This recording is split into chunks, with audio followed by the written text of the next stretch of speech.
Ya, Saudara, Polres Simulu menggelar simulasi pengamanan kota. Kegiatan ini dilakukan sebagai bentuk kesiapan personel Polres Simulu menghadapi tugas pengamanan menjelang pelaksanaan pilkada. Dalam simulasi diperagakan pengamanan untuk mengantisipasi adanya kerusuhan pasca pengumuman hasil pilkada serentak.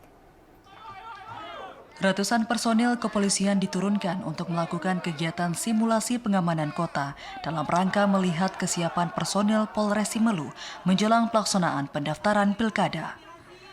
Simulasi yang dilakukan yakni mengantisipasi adanya kericuhan yang dilakukan oleh simpatisan calon kepala daerah yang tidak menerima hasil pilkada.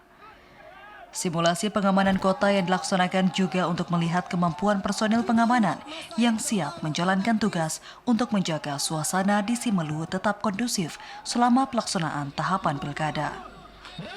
Kapolres Simelu AKBP Rosef Effendi mengatakan, Polres Simelu sudah mempersiapkan sejumlah persiapan untuk melaksanakan tugas sistem pengamanan kota, terutama menjelang dibukanya pendaftaran pasangan bakal calon kepala daerah.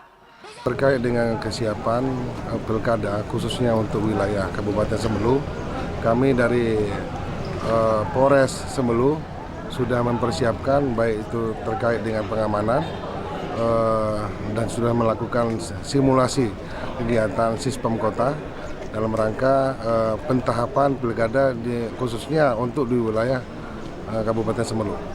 Selain itu, untuk memastikan kesiapan personel pengamanan, Polres Simelu juga akan melaksanakan apel gelar pasukan untuk memastikan kesiapan personel Polres Simelu dalam menjalankan tugas pada saat dimulainya proses pendaftaran ke kantor KIP setempat. Dari Kabupaten Simelu, Alasab TVRI Aceh melaporkan. Saudara, informasi lainnya dapat Anda simak usai jeda berikut ini. Tetaplah bersama kami dalam Aceh hari ini.